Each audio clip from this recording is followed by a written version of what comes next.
जसले जे जति नै तर्क गरे पनि आजको दिनमा गगन थापा राजनीतिको सबैभन्दा जिम्मेवार, विवेकी र आगामी राजनीतिक सङ्कटको घडीलाई काबुमा लिन सक्ने नेतृत्वको रूपमा बुझिन थालेको छ। काङ्ग्रेस एमालेदेखि माओवादीसम्म पुराना दलका पुराना नेताहरू जसले आफूलाई शीर्षस्थ बनाएर नै पार्टी र देश कब्जामा राखिरहे र उदाउँदा युवा पुस्तालाई जिम्मेवारी हस्तान्तरण नगरिकनै एकाधिकार कायम राखिराखे, देशलाई भ्रष्टाचारको दलदलमा फसाइरहे। फलस्वरूप जेनजीको आन्दोलनमा एक झट्कामै देश तहस नहस बन्न पुग्यो। र पनि गगन थापा हारेका छैनन्।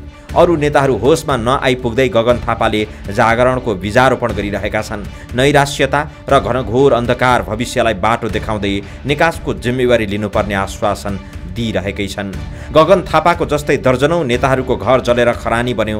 मोहन बस्नेतदेखि महेश बस्नेतहरू माहौललाई थप उत्तेजित र उदण्ड बनाउन सक्रिय छन्। ती नेताहरूले जेनजी आन्दोलनकारीलाई धम्कीपूर्ण उग्र अभिव्यक्ति दिएर हिंसा उकास्ने काम गरिरहेका छन्। तर गगन थापा संयमित छन्, विवेकका साथ बोलिरहेका छन् र अराजकताको घेराबाट देशलाई बाहिर निकाल्ने सम्भावनाको आवाज बनिरहेका छन्। यही कारण अहिलेको सङ्क्रमण कालमा उनको महत्त्व झन बढेर गएको छ।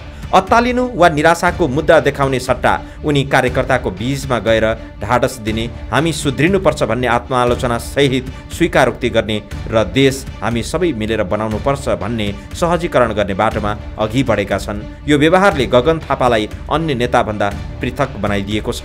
नेपाली काङ्ग्रेसभित्रै अहिले आन्तरिक चुनौती, विभाजन र जनतामाझको अस्वीकार्यता छाएको छ।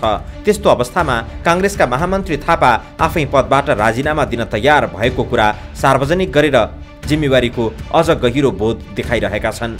यो कदम उनी पद लिप्साबाट होइन, सङ्गठनलाई नयाँ ऊर्जा दिने र नयाँ पुस्तालाई अवसर दिलाउने सोचबाट अघि बढिरहेका छन् भन्ने प्रमाण हो। गगन थापामाथि आलोचना गर्नेहरू कम छैनन्। कतिपयले उनलाई नेता होइन, सपनाबाज मात्र भन्छन्। तर विगत 2 दशकको उनको राजनीतिक यात्राले देखाउँछ गगन थापा निरन्तर राजनीतिक सुधारको खोजमा छन्। दलभित्रको पुरानो सोच र परम्परागत नेतृत्वको दबाव बीच पनि नयाँ विकल्प खोज्ने कोसिस निरन्तर जारी राखेका छन्। उनको संयमित भाषा, तथ्यमा आधारित विचार र आशा जगाउने क्षमता युवा पुस्ताले विश्वास गर्ने आधार बनेको छ। आजको दिनमा नेपाली राजनीतिमा देखिएको वितृष्णा चिर्ने सामर्थ्य गगन थापा जस्ता नेतामै देखिएको छ। काङ्ग्रेसलाई पुनर्गठन गर्दै चुनावी मैदानमा सक्रिय गर्ने योजना उनले अघि सारेका छन्। यो योजनाले काङ्ग्रेसलाई मात्रै होइन, पुरै लोकतान्त्रिक राजनीतिक प्रणालीलाई नयाँ जीवन दिने सङ्केत गरेको छ।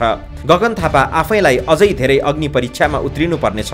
विगतमा उनले ल्याएको आन्दोलन र विचारहरू पार्टीका शीर्ष नेताहरूको दबदबामा दबिएका छन्। तर अहिले परिस्थिति फरक छ, देश सङ्कटमा छ, पुराना नेताहरू असमर्थ देखिएका छन् र जनताको आँखा नयाँ पुस्तातर्फ फर्किएको छ। यस्तो बेला थापाले आफ्नो भूमिकालाई अझ ठोस, निर्णायक र कार्यान्वयनमुखी बनाउन सके भने उनी काङ्ग्रेस मात्र होइन, पुरै मुलुककै राजनीतिक निकासका लागि विकल्पको रूपमा स्थापित हुन सक्छन्। यही कारण आज गगन थापालाई हौसला, सृजनात्मक सुझाव र दृढ समर्थनको आवश्यकता देखिन्छ। उनीमाथि युवाको विश्वास, उनीमाथि देशभरको आशा रहेको छ।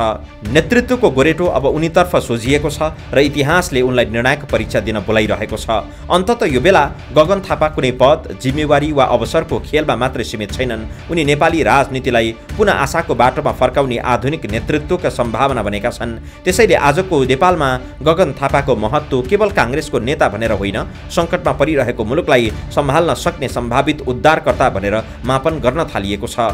र उनले यो बेला विगतमा गरेका आफ्ना त्रुटि र कमजोरीहरूलाई सुधार गर्दै शिथिल बनेको काङ्ग्रेसलाई तङ्ग्र्याउन लागि पर्नुपर्ने देखिन्छ। किनकि गगन थापा देशलाई चाहिएको नेतृत्व हो।